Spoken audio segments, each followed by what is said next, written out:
Hello and welcome to Home Media Minefield presents Let's See What's Out There Live, an entertainment live stream and podcast focused on films, television and related media.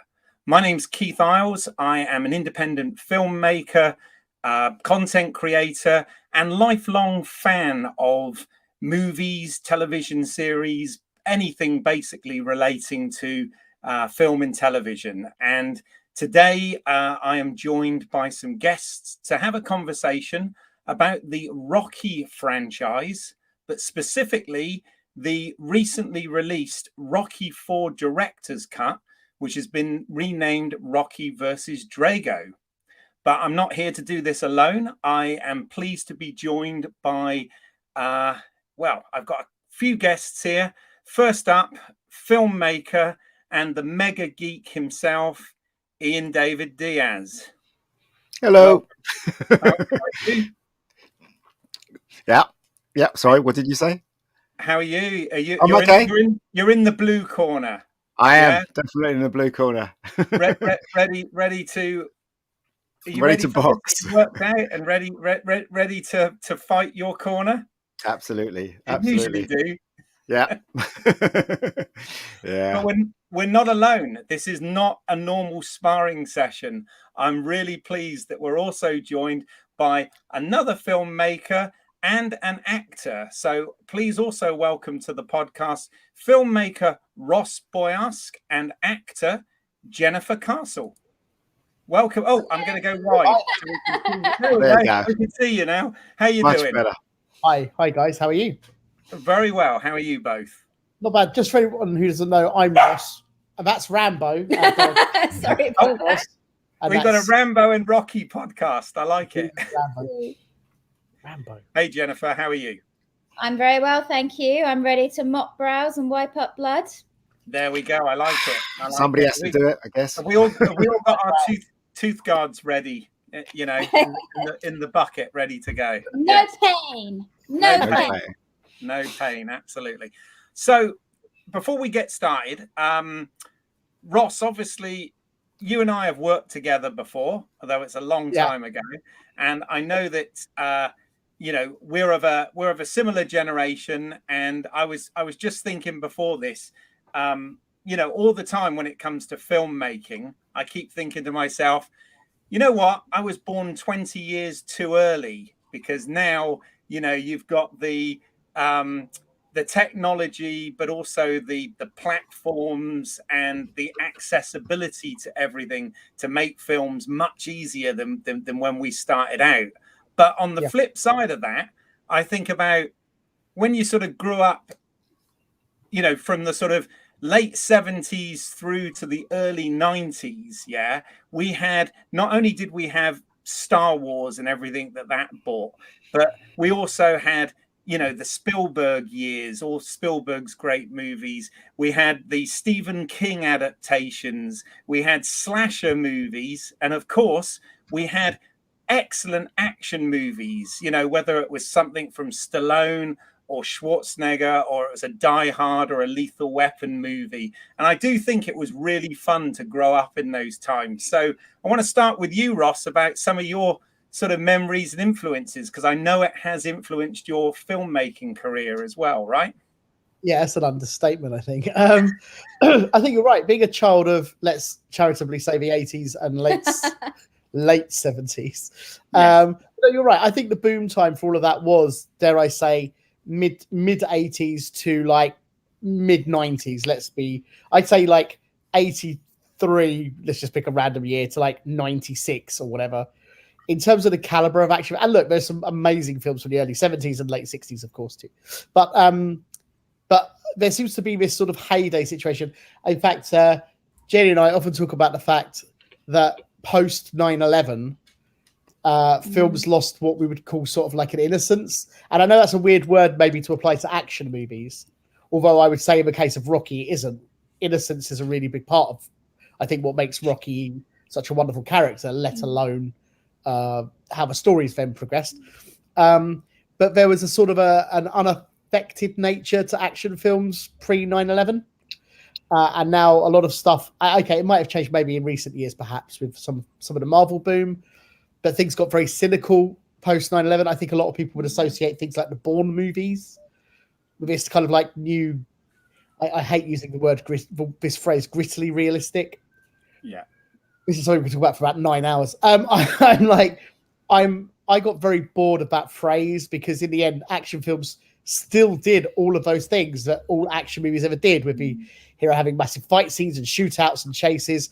But suddenly, because the camera was shaking around, it becomes realistic. So, but the point I'm getting to, I suppose, is like you say, that period of, let's say, late 70s, mid 80s, or whatever, was absolutely a formative time for me. And in fact, without going on about this too long, when you talk to filmmakers, perhaps of my generation or maybe generations above and below, and you say what films were the ones that made you want to make films, you often hear, let's say, Raiders of the Lost Ark or Jaws, or, well, let's even things like Goodfellas now and all sorts of stuff like that.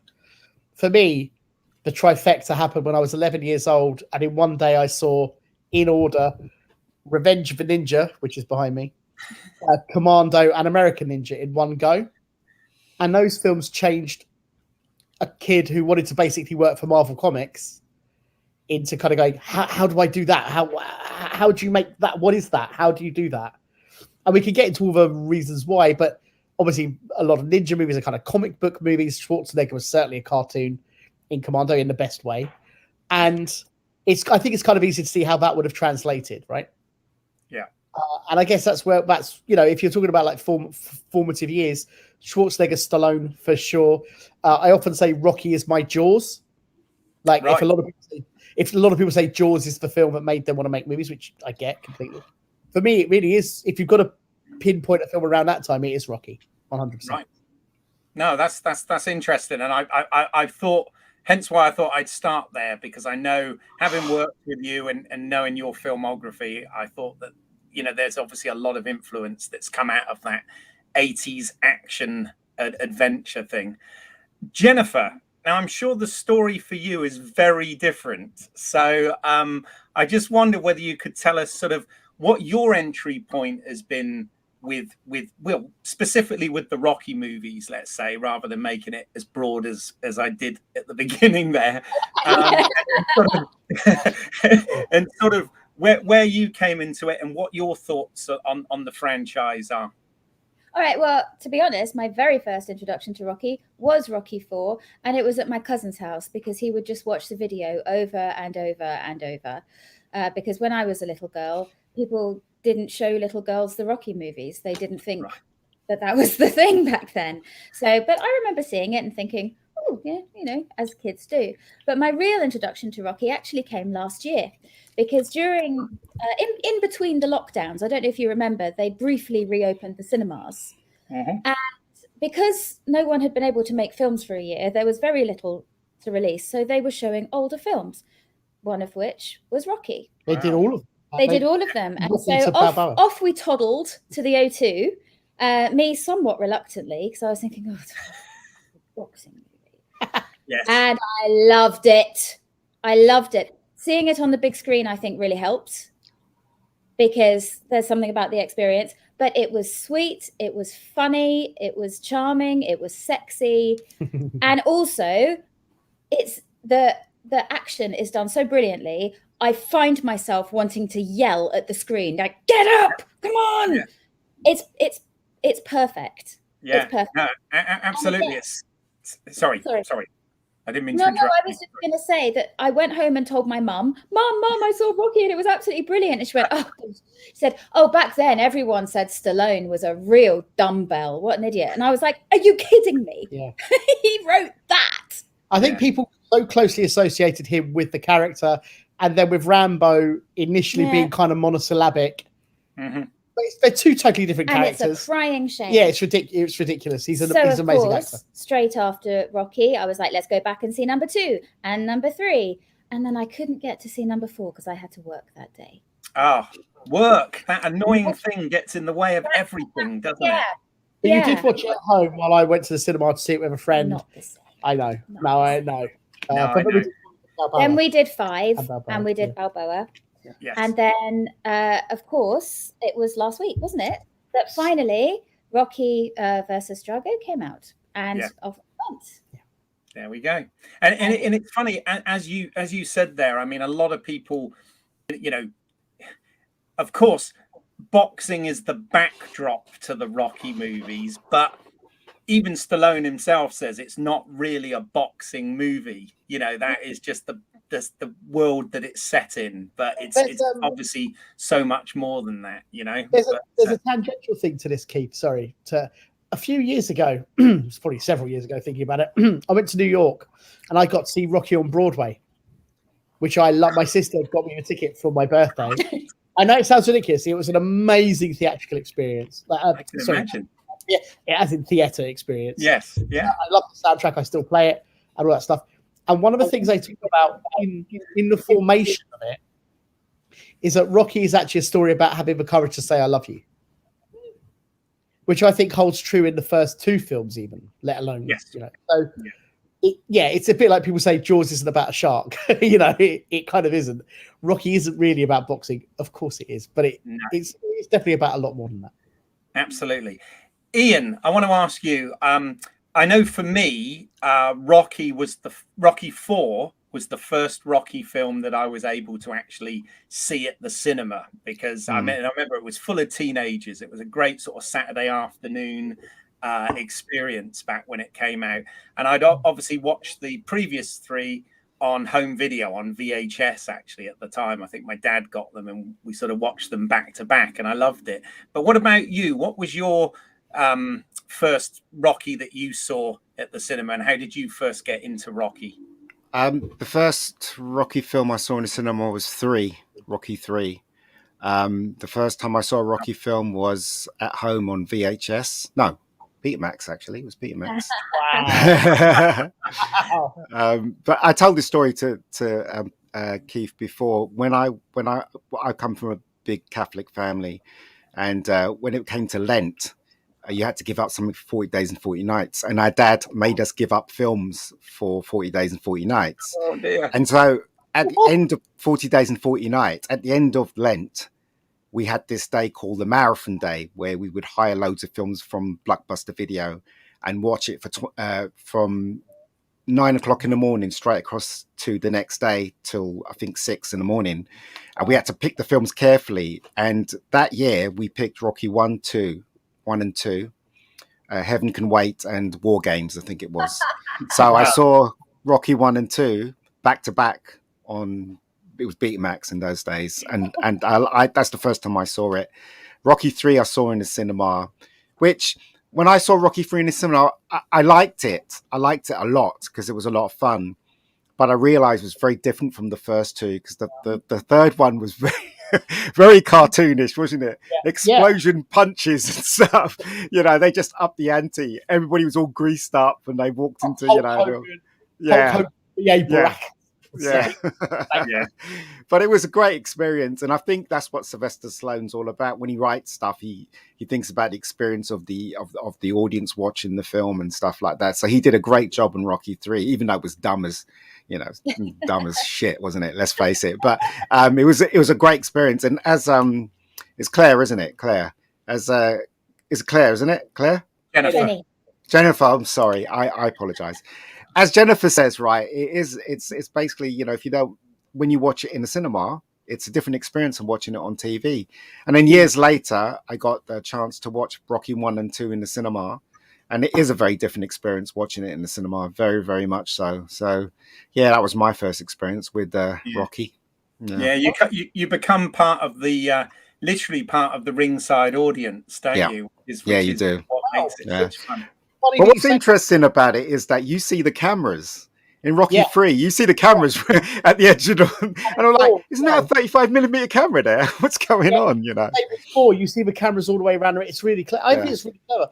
It's funny that you talk about ringside, because going back to the Broadway show, for the boxing match, for the final match, they actually move a load of people from the audience, like around. They basically bring a full-size boxing ring out into the middle of the theatre, and they move all the people to the front around. You all become the audience of the boxing match. Right, theatre in the round. And I know it's really easy to just say it was like you are watching Rocky fight. You are in the audience watching Rocky fight. And if you're a fan already, like I bought all the merch, right? Like it was, we were on our feet. It was unreal. And just quickly on your point Ian, about the watching 1 and 2. I think it's actually the best way to watch Rocky. It's a bit like The Godfather. I think The Godfather 2 is the best film, but I think it only works when you watch 1 and 2 together. And I honestly believe Rocky 1 and 2 together it's an amazing experience. Or even just watching it the next night, straight away. It's a very, very satisfying experience. It's not like just watching a movie then another movie. In fact, there's a really complete story in Rocky 1 and 2. And yeah, watching them again last year, that really drove that home to me. I never really thought about it like that, but seeing it so close together, the first time I ever saw, just because of this, the reason why I'm saying this is the first time I saw The Godfather, I actually watched 1 and 2 back to back. Right. And now I can't separate them. Yeah. No, I'm quite envious of that experience. I wish now during that moment when the cinemas reopened that I went and revisited the Rocky films because I had a great time with this one. Just to let you know, the Prince Charles Cinema, which is where we saw it, they're showing it again soon. They're showing it. Okay, yeah, because I was going to ask you guys when you saw Rocky versus Drago, we'll call it, yeah, because that's what it's called. Yeah, I know, but the full thing is Rocky 4. Blah blah blah. But anyway, yeah, Rocky 4 : Rocky versus. Yeah. But when you guys saw it, were you? Because I was delighted. Before I saw it, there was actually a Q&A introduction that they'd recorded with Sylvester Stallone that they played prior to the film. Did you guys have that when you saw it? Okay, so here's the thing. I think they showed that after our screening, but our screening. It was like a half-hour Q&A pre-recorded. Right. Unfortunately, our screening started quite late, and we had a young Rambo fur baby here, as well as Pie Wacket the cat, and we really had to give it. And it did start quite late. We would have loved to have watched it. We needed to catch the last tube. We needed to get back, and also one thing I mentioned to Jenny was, for anyone who doesn't know, on YouTube there's a 90-minute making of. Yes. Yeah. Yes, there is. So we're going to sit down with that, and I'm sure pretty much anything in the Q&A would be, covered with that. So I'd love to see it if they show the Q&A again, like at this. I'd love to see that, of course.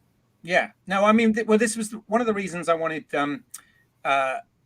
you guys on, really, was because as filmmakers yourselves, you'll understand the want sometimes to go back to your work and make changes afterwards. And what I found really fascinating with I've actually been to see Sylvester Stallone speak before, because he did in London several years back. And did you understand him? No. I mean,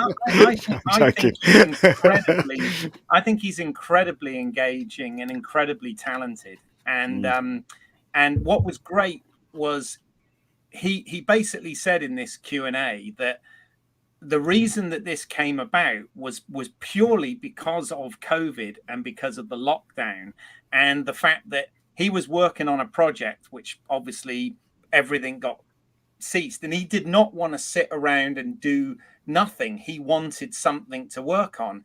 And he said that he always felt that Rocky 4 didn't quite have the heart of the first 3 films. So he wanted that opportunity to, and that's why he approached MGM about it, was to go back and obviously get all of the rushes, all of the audio, just everything, so that he could completely restructure this film. And a number of people have spoken to me and said, oh, we was expecting this to be a lot longer, but it's only like a couple of minutes longer than Rocky 4. But I said to him, well, yes, it is, but the whole film is completely restructured, and it's amazing. So I wonder, from your guys' point of view as filmmakers, and also Jennifer, for you as an actress as well, how do you guys feel about the whole concept of being able to go back to something that you've previously done and have another crack at it? One thing I'd like to say about that, having watched the film, and one of the things I wanted to, I didn't really get the chance to do, is I'd like to have seen the original just before, just after, just to get a comparison for it. I did that actually. I watched it here before. Yeah. I really wanted to do that, and I just didn't get a chance to. But regardless of that, I remember there were some very specific things missing, which I knew were removed, and like the robot, and even the Russian premiere, like starting to clap Rocky. We are allowed to do spoilers, right? Anyway, This is a completely spoiler episode. I know. But so what I'm getting to is the comparison I want to make here is with George Lucas. Yeah. George Lucas shouldn't be allowed to touch his films. That's so true. Never again. Never again. Ever again. You mean you didn't want the CGI robot and then the rocks put in front of Rocky? Or but like I say, like or like have, I don't know. Like anyway, point is, Stallone, if he wants to go back to any of his other films, I'd be quite happy to let him. I'd like to see him get stuck into Tango and Cash. Because I love Tango and Cash. I don't think that's his film, though. I don't care. I just let him at it. let him have at it. Because I need to see it again. But I think the heart was absolutely there. And I've heard some complaints about things. I've heard some complaints, and that's fine. And I was a little bit worried then going in once I started hearing complaints. That film, both versions, I felt like I was sitting in the cinema for about 50 minutes. I did not feel like I was sitting there with a film that I've seen so many times, and I'm not, obviously they've checked, there's a bunch of changes, but a lot of it is still intact. I think we should be clear about that in terms of like the main stuff that most people remember about the films. It's the same story. And specific sequences. He understood that those two training sequences were sacrosanct. He understood that. I mean, I know there were some changes in the final fight, but I couldn't tell you the changes in the final fight, really. I couldn't do that. I'd have to watch them side by side. And even There's No Easy Way Out, which is it's my favorite example of a flashback video. Because it's an entire song. It's a 4-minute song, and all he changed was to put the flashbacks into black and white. And I'm fine with that. I'm fine with that. And we should talk. Can we talk a little bit later about the actual structure? Because I've got a whole thing about the structure of Rocky IV. But the point I'm getting to is both versions of the film, having watched them that one in the cinema previously, and then this one in the cinema, about a year apart. No, not even a year apart. 6 months, 7 months apart. Something like that. Anyway, point is, both versions felt like we were there for 50 minutes. Could have sat there for another half an hour easily. Let Stallone have at it. That's kind of all I'm saying. Like, I think he did a fantastic job, and I don't understand. I can understand why people go, it's not the same film.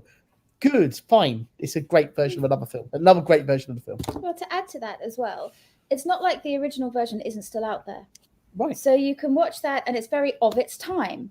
Films back then did have stupid gimmicks like robots and annoying children. But I think it's great that he's been able to go back and remove the cheesy robot and the annoying child, who you now only really see in one scene, which is the best scene, which is where Rocky is explaining how he does also get frightened and things like that. So I thought that was really good. Yeah. I think everything that was in the film had a really specific play. I feel like there were some really... He's really making choices.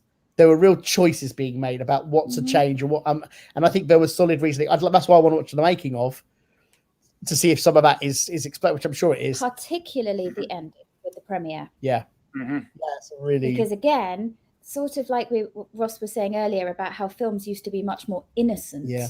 Having the premiere stand up and clapping and all that while the Cold War was still going on was probably a much better choice than nowadays, when we all know that's not really what it was like and what they're like.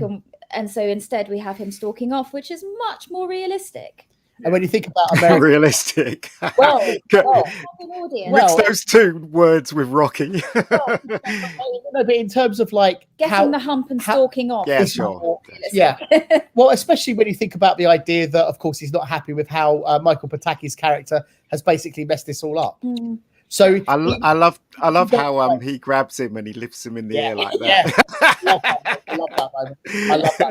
Because actually, that's the other thing I love about the final fight is we get to see Drago more and more becoming like not a killing machine and becoming like a human being. Bewildered When he starts getting hurt, absolutely.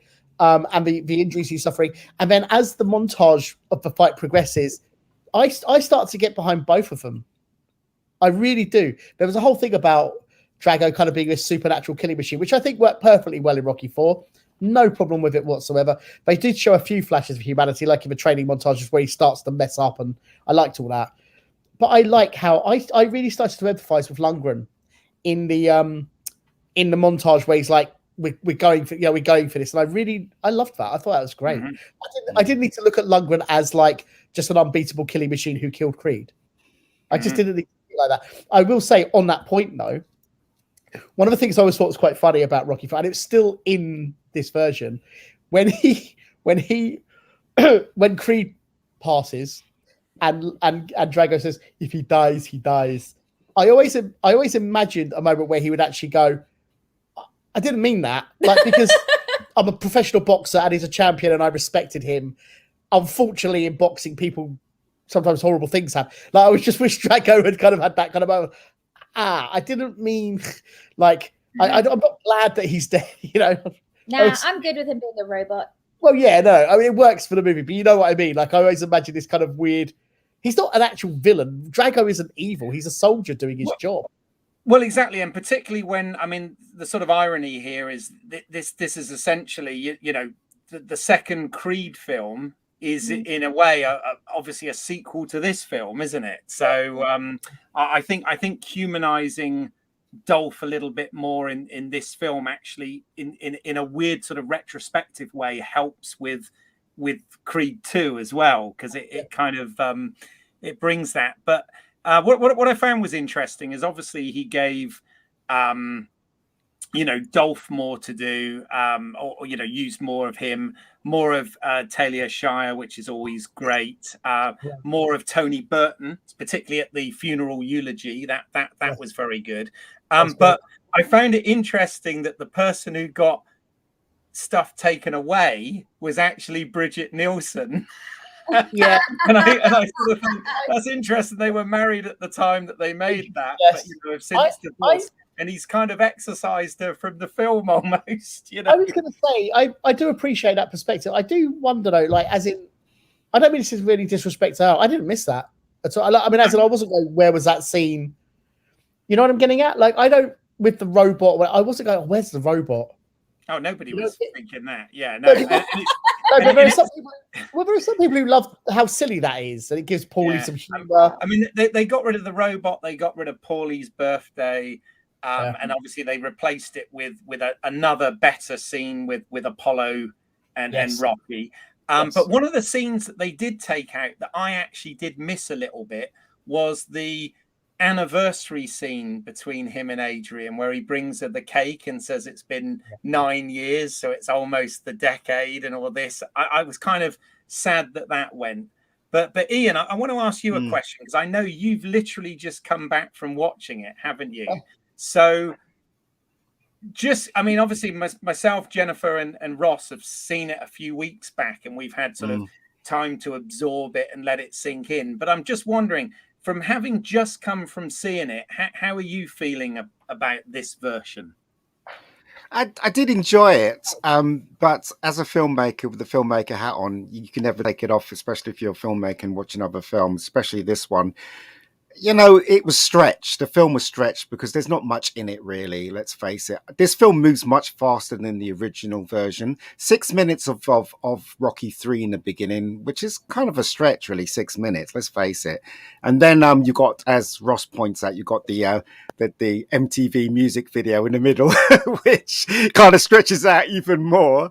And you know, and there are lots of things in there that's stretched out. But I am happy that they put the Adrian stuff in, and also because he constructed it this way, you see why Apollo wants to go back in the ring. You see that he's, you know, he finds it a personal insult to America that this guy's coming along and saying all this stuff and stuff like that. And you could see more rather than in the original version. There are some things that Sylvester Stallone did that was better, and there are some but he couldn't escape the thing that the script probably was 79 pages long, probably, let's face it, and he couldn't escape that. There wasn't anything he could do about that. He did try his best, but there wasn't anything he could do about it. I felt I did enjoy it, but I felt that I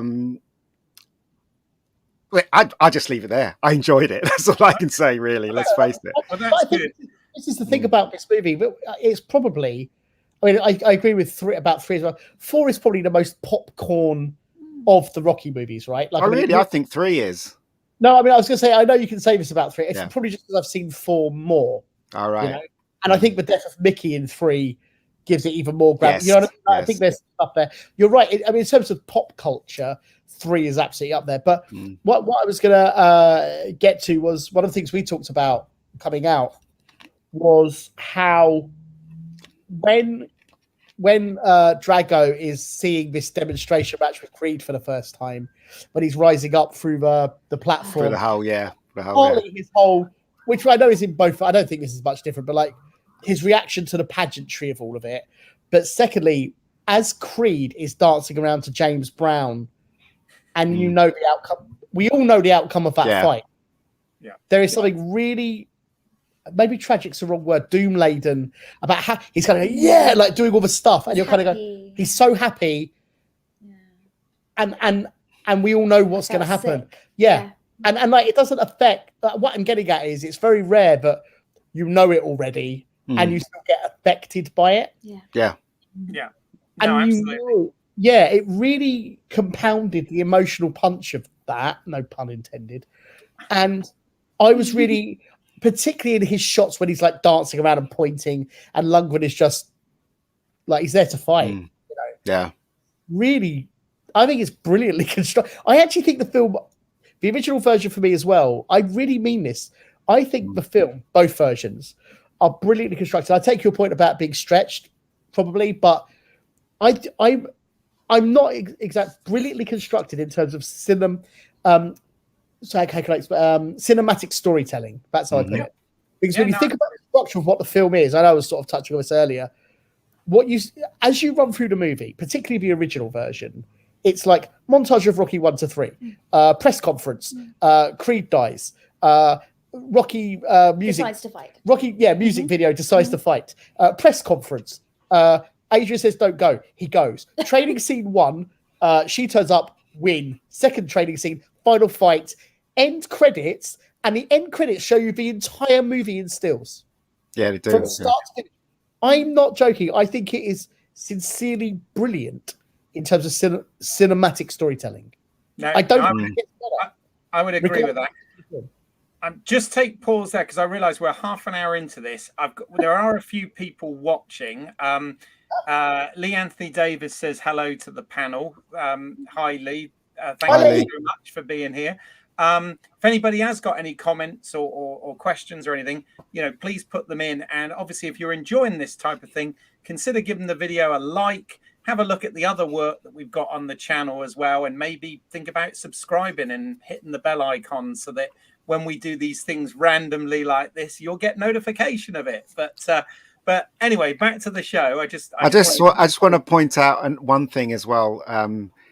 After all this, I don't know how much this cost Sylvester Stallone to put together, and I don't know how much it cost to put it out there. But after all this, they couldn't even redo that TV scene. When you can see it's frozen. You could see because it's obviously film. You could see all the pixels frozen like that, and it's a really bad effect. And I'm sitting there going, "Really? They allowed this to happen to this film with the technology it got today?"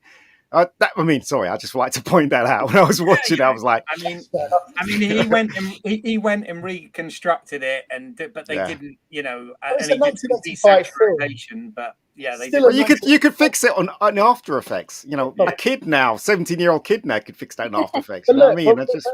But you're right. But at the same time, like I say, the most imaginative thing that he could do with the music video is just put the flashbacks into black and white. And by the way, I'm perfectly good with that. I'm just saying that I don't think his thoughts were along the lines of no. I agree with you. I can't disagree. And I love Robbie Tepper's No Easy Way Out, and I've always liked that thing, because for anyone, what's great about it is it's the fourth film in a series, but for anyone that hasn't actually seen Rocky, it is kind of like previously on Rocky, isn't it? Yeah, it is. Yeah, literally that, and it gets you in intense space. We didn't touch on this. Rocky 4 was my first Rocky film. Right. So I watched it. A bit like Friday the 13th. My first Friday the 13th film was part 6. Right. So I had no idea what was going on. And so, previously on Rocky. That's a very good point, actually. I was going to ask the rest of you, sort of, what was the audience demographic like when you went to see it? It's really good. On this screening, a lot of it was, frankly, even though I hate to sort of admit this myself, but it was a lot of middle-aged blokes with their kids. Yeah, that's what it was. Yeah. Pretty much. But why would you be surprised? Because these kind of films speak to us, right? I mean, today's films, you see the kids today, they're like this. Yeah, that's what they're looking at. People like us, we want to see it on a big screen and appreciate the sound and picture and stuff like that. But kids can watch a film on their phones now, and they're not bothered. So we're going into a different area now when it comes to movies and entertainment as a whole. So things are going to change. It's their world now; it's not ours. All we can do is appreciate what we've seen in the past and and love it as much as we can, which is what we're doing today, right? So. Yeah, I mean, the atmosphere in the cinema was electric. Robert DeFalco here has put, what happened to the robot? That was a symbol of Rocky's success. So there is someone out there that misses the robot, look. The giant house and sports car weren't enough for you, Roberto. Exactly. The Lamborghini wasn't cutting it on its own, I must say, though, that Sylvester Stallone looked awesome in this film, didn't he? I mean, I'm not gay or anything, but the guy looked so awesome, didn't he? You look at him and you think, this guy, Jesus. You don't have to be gay to fancy exactly. or Lundgren for that point. They're fine specimens of men. Let's just say that. Can we just also let's put a stud up for Carl Weathers? Oh yeah, no, absolutely. That man. Oh my God. One of the things I want to. Sorry, Keith. Right. We were actually watching Happy Gilmore today, and Carl Weathers, who's playing kind of like an over the hill guy in it, he's still goddamn smoking. Yes, hey, in the Mandalorian, right? He's still he's in the Mandalorian with the silver goatee. Awesome. Awesome. And his Jackson. That's my movie. That is my movie. One of the things I want to ask you, Jennifer, actually, is obviously we've all been talking about how well constructed that Rocky is and how visually stunning it is, etc. But one of the things I do want to ask you about, because I think often these films get sort of unfairly sort of put into a category about action and visuals and spectacle, but not necessarily about acting. And as an actress yourself, I just wondered, what are your thoughts on the overall performances in this film? Well, the less said about Bridget Nielsen, the better, I think. She's hardly in it. She's hardly in the film. I wonder why. Well, I think the fact, even like I said earlier, the fact that poor old Sylvester Stallone got a reputation for being stupid was probably because he played Rocky so brilliantly that people thought that was really him. It's a brilliant performance. And here's the thing: people call him sort of stupid or a dumbbell. He's trusting. He's innocent. Absolutely. I don't think Rocky's ever been. I mean, you're right. Say he's quick, but he's not. Yeah, you're absolutely right as well, Ross. Because everybody forgets the first movie. In the first movie, he had heart as well. He was hired to obviously get money from people and stuff like that. But he was being soft on them, wasn't he? He didn't really want to hurt them or anything like that. There's that scene in it. Yeah, there's a scene where he's actually reasoning with the person he has to basically break the leg off, and you care about him, and he cares. It's great. It's a great. The first movie is, again, watching it last year really hit it home. I always say Rocky's my Jaws. It's such a good drama. Can I finish? I'm sorry. Thank you. Yes, go on, Jennifer. Talia Shire is fantastic.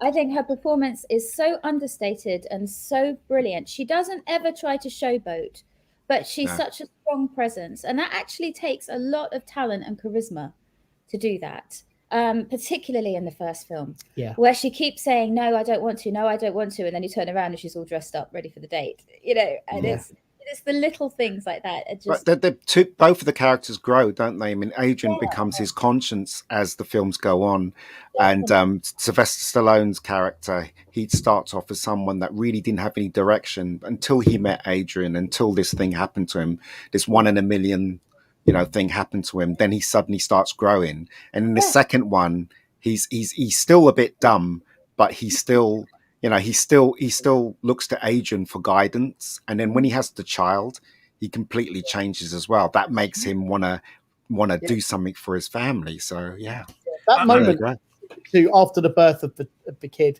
the training scene after that is just mind blowing. And that's a combination of good writing and good acting, and without either, you wouldn't have the magic that you have. Well said. No, well said. I'm so glad. I'm sorry.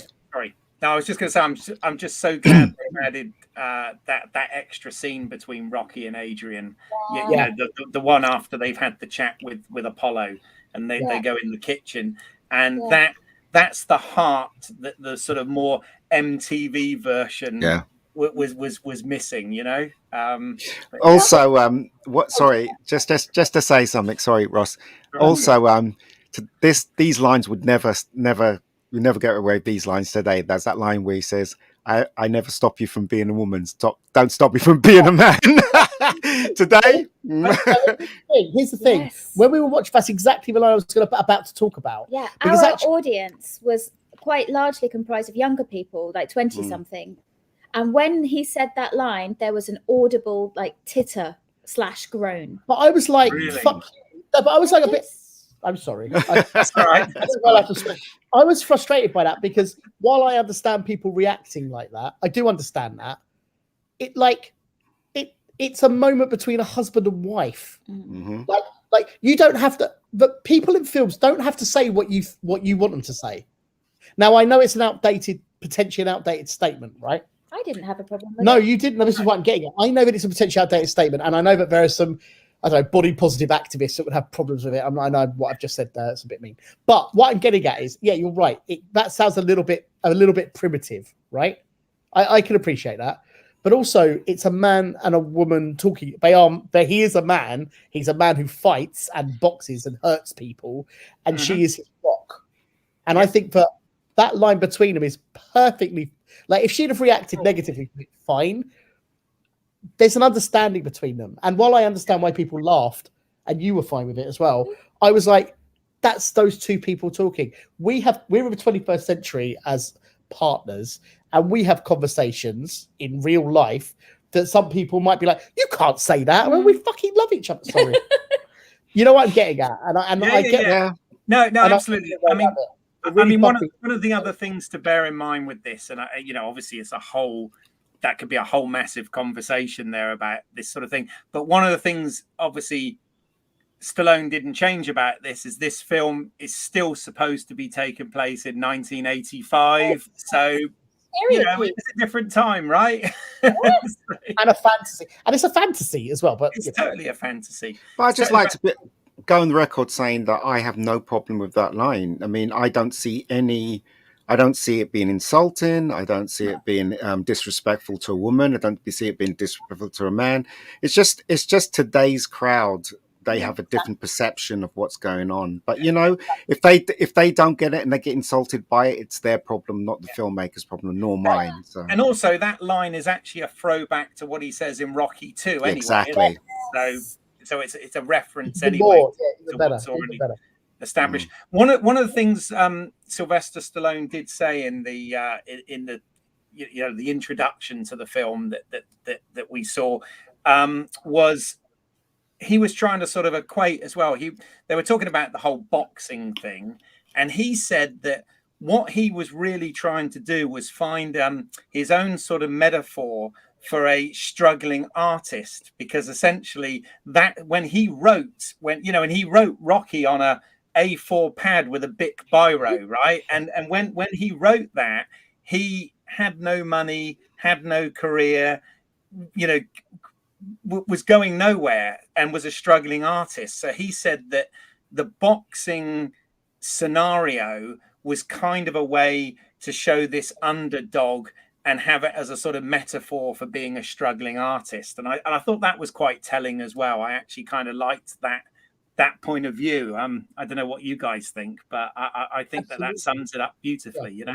The underdog story for a start, if you look at him as a Hollywood underdog, but the number of times he had offers to just have the script bought from him, but he wouldn't be allowed to star in it.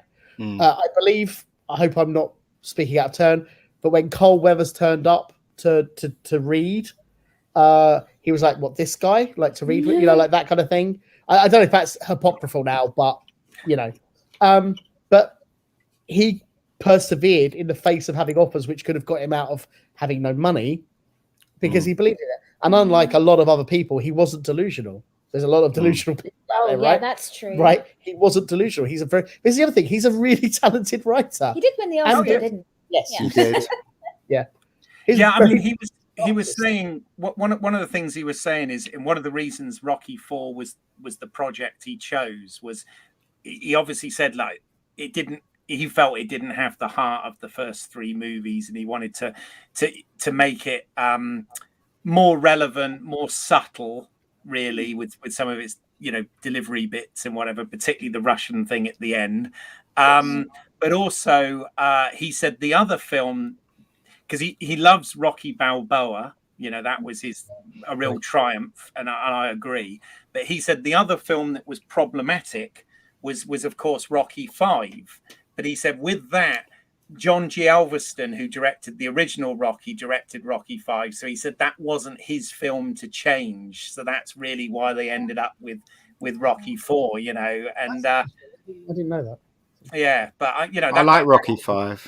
So do I, actually. I liked it. Yeah, I particularly love the final fight. I love the street fight. Yeah. I love the street fight. And that's not the only thing, but I love that it's a street fight at the end. So did I. Yeah. My ring's outside.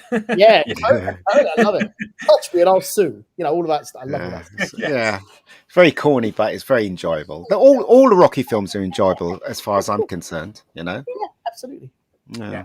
Sorry, I'm just absolutely double checking my fact. Yes, it was John G. Elverston. I wanted to make sure that I hadn't got my facts wrong there, but yes, who obviously directed the original Rocky, and then of course all the rest have been done by Stallone, and of course he wrote all of them. So yeah, amazing. Have you seen the documentary about John G. Elverston? There's a documentary, a feature documentary about him, and it's brilliant. Oh really? Okay, where's that available? I think it's literally called out. Well, I actually watched it on an aeroplane. I actually watched it on like a flight to LA. And he directed Karate Kid, did he not? Yes, he did. Yes. Yeah. And a bunch of great movies. Again, exactly. It kind of works. So, but yeah, I mean, I think the changes in this, it doesn't take anything away, as you rightly said, Jennifer. The original theatrical Rocky IV still exists. It's just an alternative version, and essentially it tells the same story. I must admit, I did find the end sequence in this, the takes that he used, I do actually think, you can see that his ego now as a 75-year-old or however old Stallone is now was quite different to when he was in his late 30s in 1985 at the peak of his career, you know. You can sort of tell. But I did sort of like those changes. So that was fantastic. He did a good job on this, as far as I'm concerned. Yeah. You know, he did. He thought of every bit and stuff like that. And I like all the stuff with Adrian. It's a shame that wasn't in the original one. Happy birthday, Polly. That was gone. Thank God. I'm assuming someone out there, it might end up being me, will take both versions when you can get a version of the new one and put all the best bits, you know what I mean? Like put everything in. Super cut. Yeah. I see what, you know what I'm getting at. Somebody's already done that with... was it Indiana Jones 5? Somebody already did that. Somebody re-edited Indiana Jones. Was it not 5? Was it 4? 4, yeah, that one. That movie doesn't exist, guys. That movie does not exist. I always, to me, Indiana Jones is a trilogy, but hey.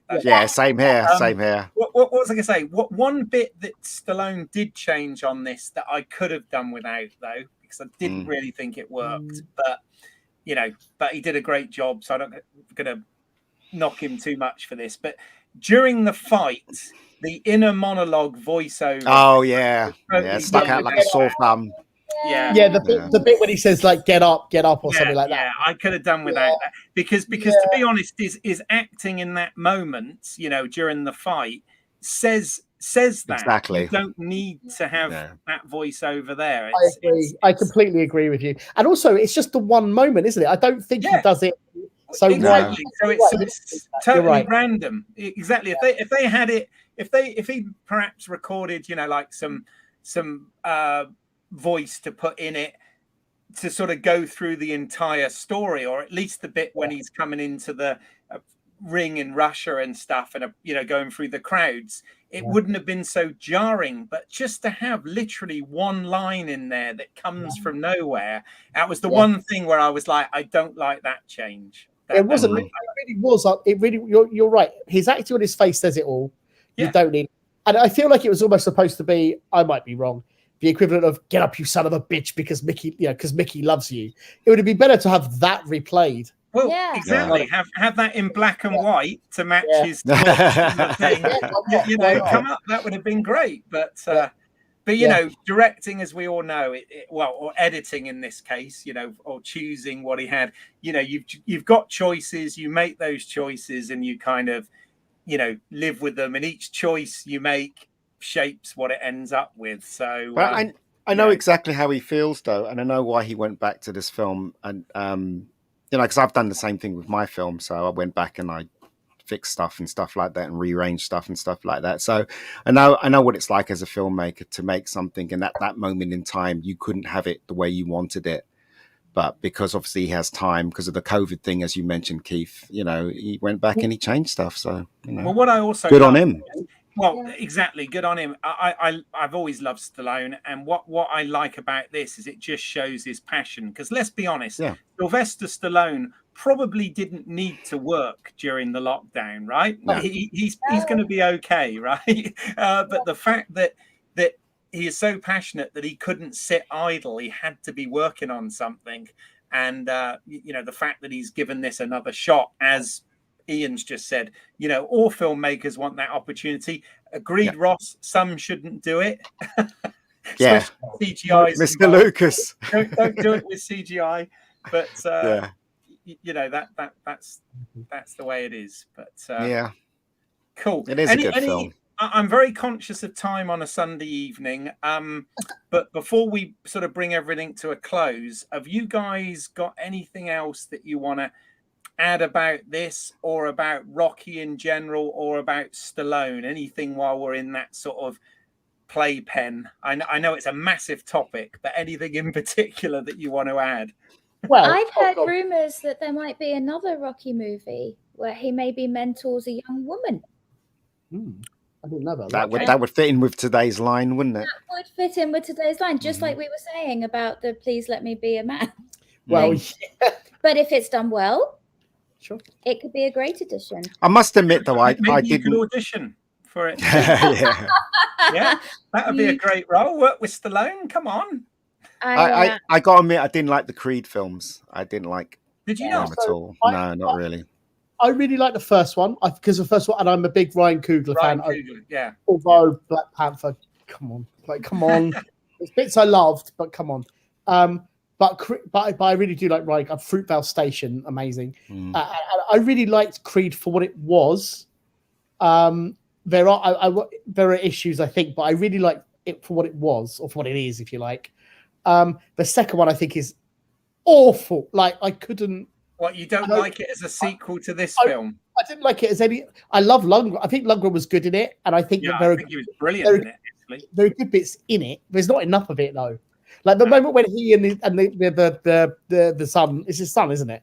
Are like standing on top of the steps. That's great. There's great bits in it, but I found the thing excruciating overall, and I was surprised. Like I was surprised. I really thought I'd like it. I thought I'd like it, and I just didn't at all. And I've watched Creed again a few times, and I love Creed as a movie, as its own movie. Well, and for me, I have to say, in those films, the the best parts are usually when Sylvester's in it or when Rocky's in Yeah. it. Should I say. Yeah. You know, those are like the best parts. But I did think the scene between him and Dolph Lundgren in the second Creed film was amazing, and I was like, wow, look at this. This is showing that Dolph Lundgren is actually a decent actor, you know, which you don't usually get. I agree. And one of my main was a few problems for me, but there wasn't enough between them.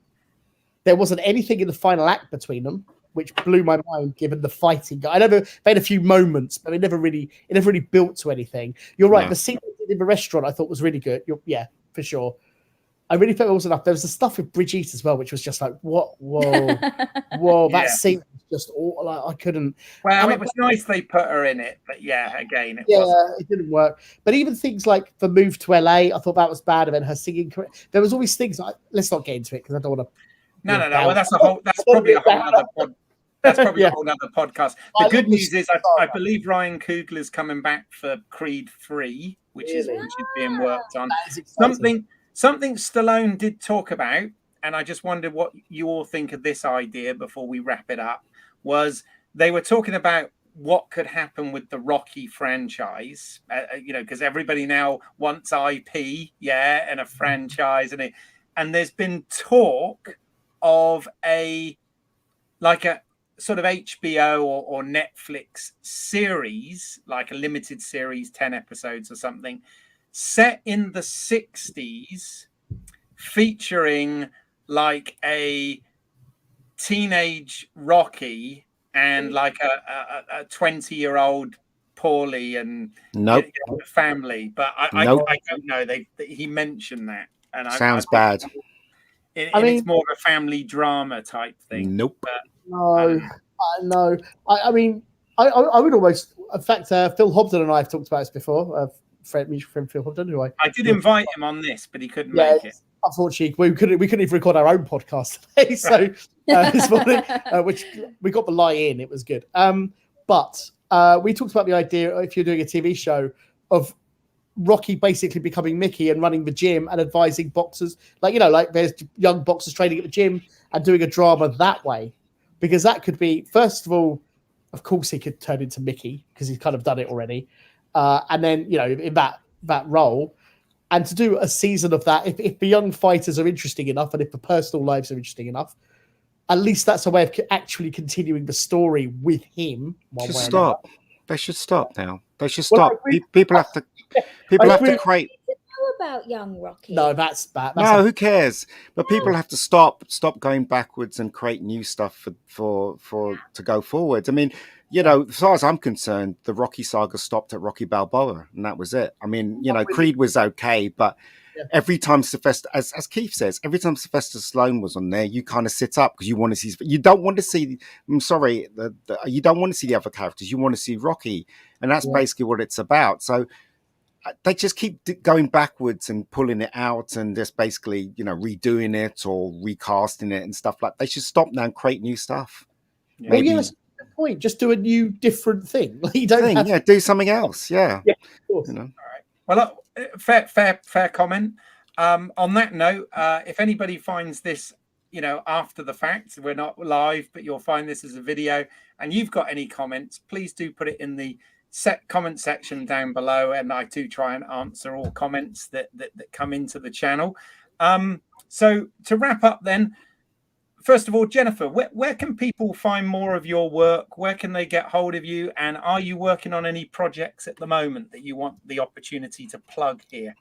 I would love to, yes, please. Tomorrow on, is it Sky? Sky Store. Yeah, on Sky Store is Ricky Rhino, a lovely animated children's film from Indonesia about a young rhino who gets his horns stolen by a wicked poacher. And I am the UK voice of Ricky.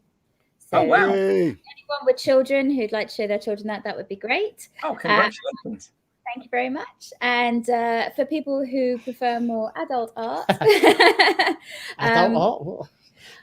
I'm currently in the process of recording a one-woman reading of a new version of Beauty and Beast.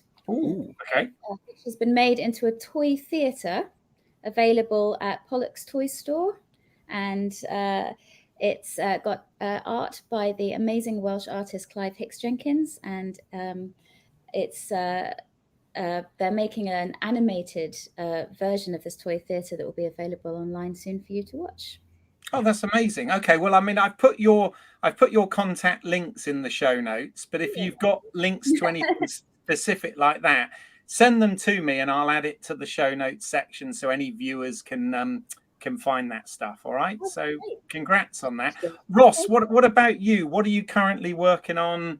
Where can people find it? So just on the Ricky Rhino point, because Evolutionary Films are distributing it, just to put it out there. Yes, okay. Sky Store tomorrow, as Jenny was saying, and also it's going to go to other platforms in the coming months as well, so you'll be able to see it. And for anyone watching us who might be interested, it's very family friendly. It's got a great message about conservation, about poaching and so forth, but it's very family friendly, kid friendly, lots of fun and adventure.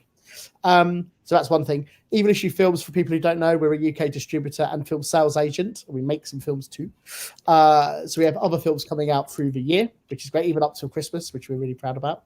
And probably the best way to find out about Evolutionary Films is www.evolutionaryfilms.com, as well as social media. But on a personal note, I'm a writer and director as well. So all being well, we'll be going into production on something next year. Fingers crossed, please. And if people like action movies, I'm the writer and director of a franchise called Vengeance, the first of which can be found on Amazon Prime for free. And then I Am Vengeance Retaliation, which is the sequel, is on Netflix. So if you like seeing people getting punched and shot and things, it's always good. Yeah, it's pretty cathartic. They're available. And we're working on a number of productions, so hopefully next year we'll start to see things ramp up again, fingers crossed. And what about some of your previous films that have younger looking people than I have no idea where you find it anymore. But what's he talking about? Was very kindly the lead villain in one of my first features called 10 Dead Men, 2008. Was it? A long time ago. Long time ago. Yeah. 2008. It took a couple of years to make. Everyone was very willing and wonderful to work. I believe it has a cameo from a certain director as a dead body, doesn't it? We don't talk about that. But it has got Lee from Steps in it as well, so that's awesome. Again, if you like people being shot and killed, and for horror fans, Doug Bradley narrates it, which is pretty cool. He does. That's awesome. I don't know where on earth you find that film anymore. It came out all around the world. Try and find it and then burn it. Fair enough. Thank you, Ross. Thank you for that. Watch it for Keith's performance and then burn it. There we go. Ian, what about you? What are you past work and current work and what you're working on at the moment? Okay, so I've got a YouTube channel called the Rebecca Gold Channel, which is a web series, only 5 parts, which we made last year. Yeah, it's won loads of awards, shitload of awards, in fact, which is quite nice. We're working on season 2, which we hopefully will be shooting next year with I can always point the wrong way with that man. He's in it as well. Again, and I've on my channel as well, I've got feature films. I've got feature films that I've directed. So one of them is called The Killing Zone, which was my first feature, which I'd mucked around with now just to update it, and it's a director's cut. So that's on, that's on the channel as well. And I directed a film called Bad Day, which was on the channel but got taken down because of a copyright strike, which they don't have the copyright on, but I couldn't be asked to fight against it because I just can't be asked, tell you the truth. So if you want to see that film, just find me on Twitter, which is Ian David Diaz, at the Mega Geek, which I'm on Twitter, and then I'll send you the link and you can watch it, basically. But and that stars, because you got the guy from Steps, that stars the late Sarah Harding in that film. So that was her first movie. She was in that movie. Wow. Stars Sarah Harding, Claire Goose, Donna Eyre, and Robbie G is in the film. So there you go. So if you want to see it, just drop me a line and I'll send you the link. Yeah. So well, there you go. on that note, I think we should probably dedicate this stream to Sarah Harding. You know, a bright star that went way too early. I think Yes, we all agree on absolutely, that. absolutely. Okay. If you want to find more of my, please, if you're here, consider subscribing, all of that good stuff. We also do home media reviews. So if you're interested in films and TV shows on DVD, Blu-ray, 4K, that kind of thing, I've got product unboxings, reviews, explain videos, all sorts of things in here. So please check out some of the other work. There are also podcasts, etc. It's all here. And if you want to see some of the films I've made, I have another YouTube channel called British Isles. That's EYLES, as in my last name. I always get a kick out of that. Go and please check the films there. I mean, you know, views, feedback, anything is greatly appreciated. 10 Dead Men. I am working. Yeah, but sadly, but I am also working on other stuff as well. So you know, we're trying to keep busy. Yeah, you guys all know we're all passionate about what we do, right? We just wish we could do more of it or get paid to do it even better. But you know, would be nice. Would be nice. But for now, thank you guys watching out there. Really do appreciate it. And thank you to my guests this evening, Jennifer, Ross, and Ian. I really appreciate your time, guys. And we'll see you on the next Home Media Minefield. Bye for now.